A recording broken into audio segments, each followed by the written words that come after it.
Alberta Prosperity Project speaks loudly over Indigenous people. It assumes consent from immigrants who were never consulted, and it gambles with the stability that working families depend on. Hello everyone and welcome back to the channel. In today's video, we'll be asking the very important question: who is Alberta's independence really for? This video is not an attack on Alberta. It is also not an attack on identity, culture, or pride. It is an examination of power. Because when people claim to speak for all Albertans, especially when calling for something as destabilizing as secession, the burden of proof is very high. And when we examine the evidence carefully, a troubling pattern emerges. This movement is not representative. It is not inclusive either. It is not driven by the lived realities of most Albertans. Now let's begin where Alberta actually begins. The first Albertans were Indigenous people, First Nations, and Métis, whose presence here predates Canada itself. Their history is not theoretical, it is documented. They lost their land through coerced or broken treaties. They lost self-governance through imposed colonial systems. They lost their language and culture through criminalization. They lost their children through residential schools, and their dignity through state violence and neglect. This is not ancient history. Its effects are still measurable today. And here's a crucial fact that must not be ignored. Indigenous people are not driving Alberta's independence movement. You want to ask why? Because Indigenous communities understand through lived experience that political upheavals, rushed sovereignty claims, and renegotiated borders rarely protect those without power. Any project that speaks about Indigenous people but is not led by them should immediately raise alarm. Now we move to the second group, European settlers. This group did not arrive on neutral ground.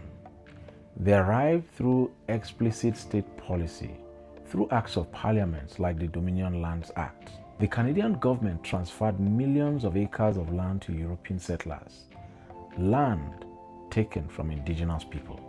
That land became the farms we know, the ranches, energy lease, real estates, development, and corporate holdings. This is where generational wealth in Alberta was formed. Fast forward to today, and the pattern is unmistakable.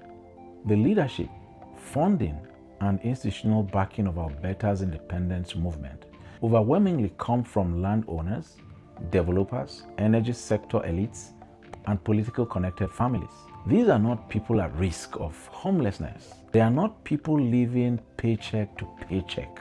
And they are not people whose legal status or future depends on national stability. They can afford disruption. Now consider the third and fastest growing group of Albertans. Immigrants and naturalized citizens like myself, Filipinos, Africans, Caribbeans, South Americans, and even some Europeans, including recently Ukrainians. We did not receive free land. We did not inherit acreages. We did not receive state-backed asset transfers.